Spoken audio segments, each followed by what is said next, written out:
नमस्कार, स्वागत है आप सभी का। मैं हूं आपके साथ हेमंत कुमार और आज के इस वीडियो में अमेरिका, ईरान, इजराइल और लेबनान के हालात को लेकर के बात करेंगे। युद्ध पर भी बात करेंगे क्योंकि आज तारीख हो गई है 17 अप्रैल 2026 और आज की सबसे बड़ी अपडेट यह है कि होर्मुज स्ट्रेट ईरान ने खोल दिया है, जिसका पूरी दुनिया को इंतज़ार था। इसके मायने क्या हैं ज़रा समझने की ज़रूरत है और साथ ही साथ ईरान की तरफ से होर्मुज स्ट्रेट खोले जाने को लेकर के अमेरिका की बड़ी प्रतिक्रिया सामने आई है।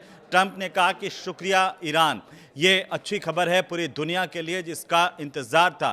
भारत समेत तमाम वो देश जहां पर होर्मुज स्ट्रेट अवरुद्ध होने की वजह से कई तरह का व्यापार प्रभावित हो रहा था, ऊर्जा का संकट और कई तरह के आशंकाएं थी, वो अब इस खबर के सामने आने के बाद में ख़त्म हो गई है, या यूँ कहें कि अब उम्मीद जगी है कि यहाँ पर होर्मुज स्ट्रेट से जो व्यापारिक आदान प्रदान है वो हो पाएगा, ऊर्जा ज़रूरतें देशों की पूरी हो पाएंगी। और साथ साथ जिस बात को लेकर के ये उम्मीद थी कि ये सीज़ फायर अगर लागू होता है, लंबा चलता है, तो पूरी दुनिया जो है वो शांति से राहत की सांस ले पाएगी। लेकिन आज इस वीडियो में जिस खबर की हम बात कर रहे हैं, ये इस होर्मुज स्ट्रेट खोले जाने के साथ साथ यूरेनियम की भी बात करेंगे, जिसको लेकर के अमेरिका ने बड़ा दावा किया और ईरान ने उसकी हवा निकाल दी, कहा कि ये ख्याली पुलाव पकाने की ज़रूरत नहीं है। तो चलिए ज़रा इस वीडियो को शुरू करते हैं और समझते हैं। सबसे पहले बात कर लेते हैं होर्मुज स्ट्रेट की, क्योंकि ईरान ने सीज़ फायर के दौरान होर्मुज स्ट्रेट पूरी तरह से खोल दिया है। विदेश मंत्री जो हैं ईरान के सैयद अब्बास अरागची, उन्होंने बाकायदा एक्स पर पोस्ट करते हुए पूरी दुनिया को इस बात की जानकारी दी है। ये बताया कि तमाम तरह के जो कमर्शियल जहाज़ हैं उनके गुजरने की अनुमति होगी और ये फैसला दरअसल लेबनान में सीज़ फायर के बाद लिया गया है। देखिए, बातचीत से तमाम चीज़ों के हल निकलते हैं, ये किसी ने यूं ही नहीं कहा। बातचीत हुई और इजराइल लेबनान के बीच में भी हुई। पहली बार कितने सालों के बाद में आपने देखा, कितने ही सालों के बाद में आपने देखा कि अमेरिका ईरान भी एक टेबल पर बातचीत किया है। हालांकि बातचीत जो है वो सफल नहीं हो पाई, अपने अपने दावे, लेकिन उस बातचीत से कुछ तो सोल्यूशन निकला है, कुछ तो हल निकला है, क्योंकि बहुत सारे देश परेशान हो रहे थे। भारत में भी इस बात को लेकर के ऊर्जा की जो सुनिश्चितता है उस पर कई तरह की शंकाएं थी। अब अरागची क्या कह रहे हैं उसको ज़रा देख लेते हैं, क्योंकि अरागची ने जब एक्स पर पोस्ट की और ये बताया कि तमाम तरह के कमर्शियल जो जहाज़ हैं वो गुजरेंगे, लेकिन कैसे गुजरेंगे इसे लेकर उन्होंने बताया कि सुरक्षित रास्ते से होर्मुज स्ट्रेट के जो गुजरेंगे ये पहले से तय किया गया था और इसे ईरान के पोर्ट्स और मैरीटाइम ऑर्गेनाइजेशन ने पहले से ये रास्ता तय कर लिया था, यह बता दिया था, और ताकि सफ़र के दौरान किसी को कोई खतरा नहीं हो।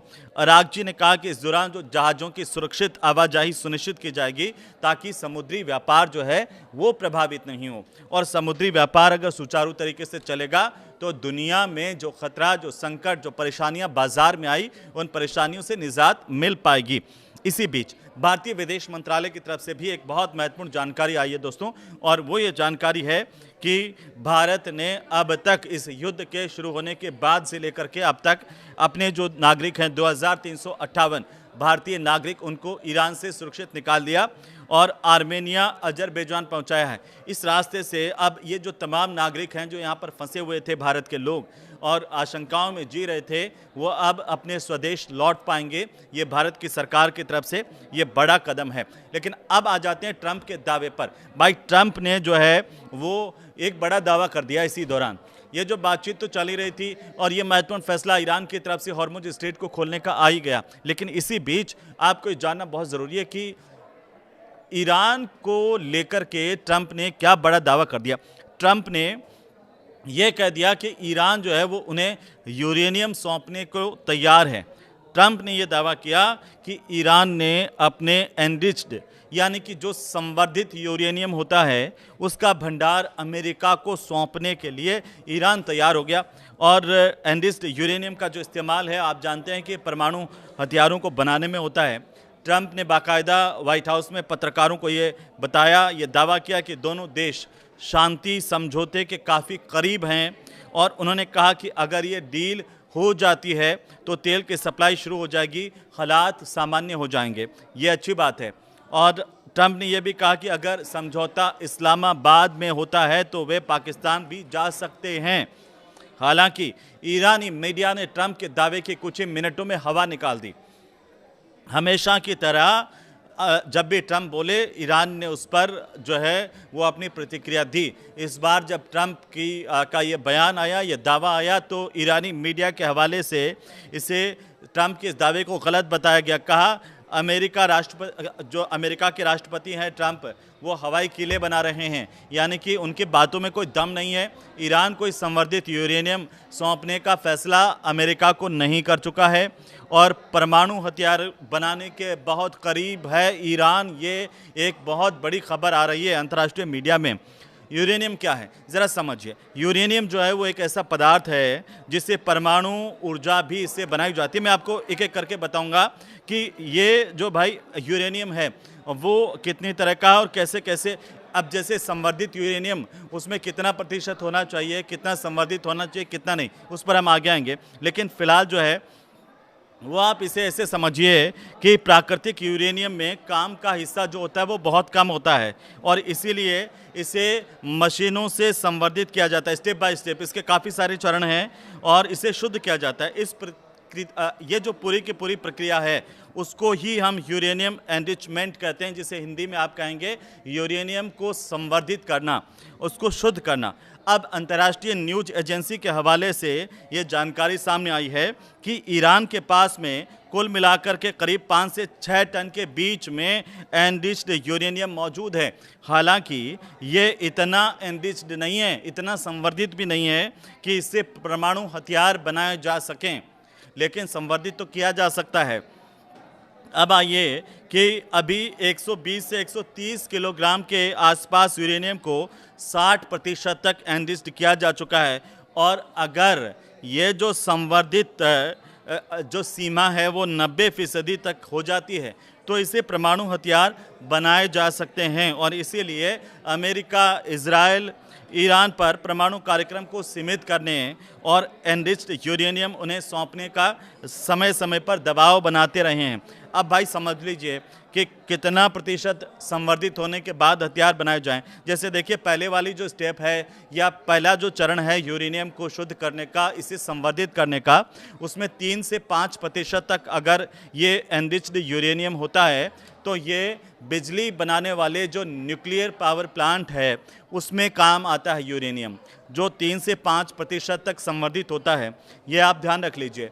3 से 5% संवर्धित यूरेनियम बिजली बनाने वाले न्यूक्लियर पावर प्लांट में काम आता है, जिनसे बिजली बनती है।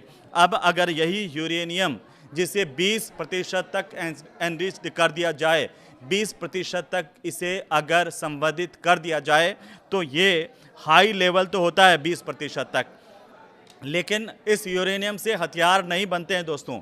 आप ये ध्यान रखिए। अगर आपको कोई कहे कि यूरेनियम है और इससे हथियार नहीं, ये जो 20% तक एनरिच्ड यूरेनियम है, इससे हथियार नहीं बनते हैं। और इसके बाद आता है अगला चरण। जैसे अगर इस 20% को और आगे बढ़ाया जाए, इसे और ज़्यादा शुद्ध किया जाए, तो अगर हम इसे ऐसे समझें कि इसे अगर 60% तक संवर्धित कर लिया जाता है तो ये बहुत ज़्यादा शुद्ध तो है, लेकिन ये नियर वेपन ग्रेड है, मतलब इससे भी हथियार नहीं बनेंगे आपके, जो 60% तक संवर्धित होता है। अब आते हैं कि इसको और ज़्यादा संवर्धित करें। और ज़्यादा कितना करें? जैसे 90% तक अगर यूरेनियम को संवर्धित कर देते हैं, इसे शुद्ध कर देते हैं, इसे एनरिच्ड कर देते हैं, तो ये बन जाता है वेपन ग्रेड। वेपन ग्रेड बनने का मतलब क्या है? वेपन ग्रेड बनने का मतलब यह है कि अगर 90% तक संवर्धित यूरेनियम है तो इससे परमाणु हथियार बन सकते हैं। तो परमाणु हथियार जो घातक है, और ये पूरी लड़ाई जो चली वो इसी की वजह से चली, ऐसा कहा जा रहा है। हालांकि इसके पीछे जो अंतर्राष्ट्रीय खबरें हैं, जो विश्लेषक हैं, जो अपने अपने दावे कर रहे हैं, उसमें बहुत सारी बातें हैं कि अमेरिका अपना दबदबा कायम करना चाहता है। अमेरिका तेल के भंडार पर इसी के सहारे जो है कब्जा करना चाहता था। अमेरिका हॉर्मुज स्ट्रेट को भी कब्जे में लेना चाहता था। अमेरिका किसी भी देश को असीर करने के लिए इस तरह के कदम उठाता है, या ये बहुत सारे कारण हो सकते हैं, बहुत सारे रीजन हो सकते हैं, बहुत सारी तकनीकी इसमें तथ्य हो सकते हैं। लेकिन यूरेनियम का जो है वो मैंने आपको विस्तार से समझाया कि कैसे इस यूरेनियम का इस्तेमाल होता है। और अब इस वीडियो में चलते चलते पिछले 24 घंटों में इस इलाके से बड़ी अपडेट्स क्या आ रही हैं उस पर एक नज़र डाल लेते हैं, क्योंकि सबसे बड़ी अपडेट जो मैं आपको बताऊं कि इजराइल लेबनान सीज फायर की डील हो गई है। यानी अमेरिका की जो पहल हुई उस पर इजराइल लेबनान शुक्रवार से 10 दिन के सीज फायर पर दोनों देश राजी हो गए हैं। इसका मकसद स्थायी सुरक्षा शांति समझौते पर बातचीत को आगे बढ़ाना है। दूसरी सबसे बड़ी बात हुई है कि सीज फायर की जो शर्तें हैं, अमेरिकी विदेश विभाग के मुताबिक इजराइल को आत्मरक्षा का अपना अधिकार होगा, लेकिन लेबनान के खिलाफ ज़मीन, हवा या समुद्र से कोई आक्रामक कार्रवाई इजराइल नहीं करेगा। वहीं लेबनान पर सरकार पर दबाव है कि वो हिजबुल्लाह को इजराइल पर हमले करने से रोकें। भाई इधर से हमले नहीं होंगे तो उधर से भी नहीं होंगे, ये इस डील की मुख्य बात है जिसे आप समझिए। तो फिलहाल इस वीडियो में इतना ही, लेकिन आज की सबसे महत्वपूर्ण अपडेट हमने आपको बताई। ये वीडियो आपको कैसा लगा हमें ज़रूर से बताइए। नमस्कार।